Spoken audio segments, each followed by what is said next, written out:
پوچھتے ہیں، یہ بچے نے پوچھا کہ مذہب اسلام کے حق اور سچ ہونے کی سب سے بڑی دلیل کیا ہے؟ دیکھیں، دلائل کے اندر بڑا چھوٹا ہونا یہ تو ثابت کرنا بہت مشکل ہے، کیونکہ قرآن یا حدیث یہ نہیں کہتے کہ یہ دلیل بڑی ہے یا چھوٹی ہے، اس کے بڑے ہونے چھوٹے ہونے کی نشاندہی قرآن و حدیث نہیں کہتی۔ تو لہٰذا دلائل ضرور ہیں، اس میں ہمارے مذہب اسلام کے سب سے حق ہونے کی زبردست قسم کی دلیل خود قرآن عظیم ہے۔ یہ وہ پاکیزہ کتاب ہے کہ جس میں کوئی انسان تصرف نہیں کر سکتا، تحریف نہیں کر سکتا، ایک نقطہ ادھر ادھر نہیں کر سکتا، زبر زیر پیش ادھر ادھر نہیں کر سکتا، کیونکہ اس کی حفاظت کا وعدہ اللہ نے فرمایا ہے اور اس کا ظاہری اہتمام یہ کیا ہے۔ ہم چیلنج کرتے ہیں دنیا بھر کے تمام مذاہب کے جو دینی لوگ ہیں، یعنی مذہب سے وابستہ لوگ ہیں باقاعدہ،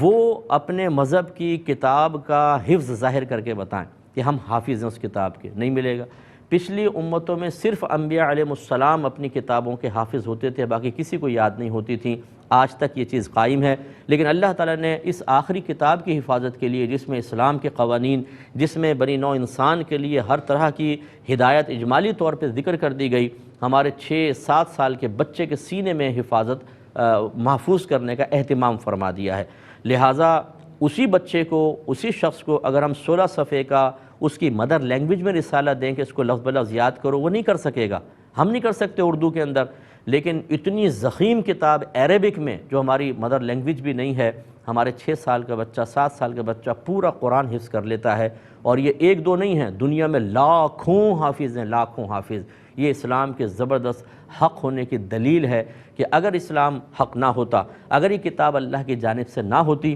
اور خود اللہ نے اگر اس کی حفاظت کا وعدہ قرآن میں ذکر نہ کیا ہوتا، تو اس میں بھی تبدیلی ہوتی، یہ بھی یاد نہ ہوتی۔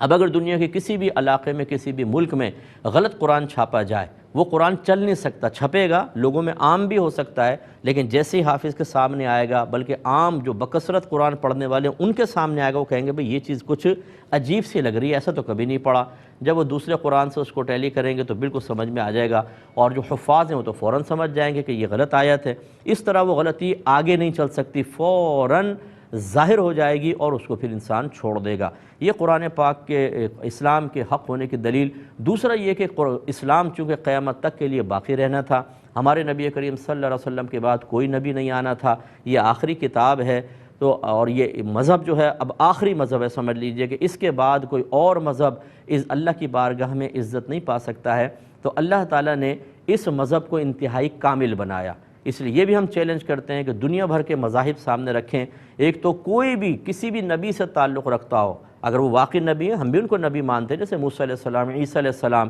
لیکن اپنے نبی کی زندگی کے تمام معمولات، ان کی سوچ، ان کی فکر، ان کے واقعات ذکر کر کے بتائے۔ ہمارے نبی کریم صلی اللہ علیہ وسلم کا بچپن سے لے کر اور وفات تک زندگی کا ایک ایک لمحہ محفوظ رکھا گیا ہے۔ اس کے علاوہ زندگی کے کسی بھی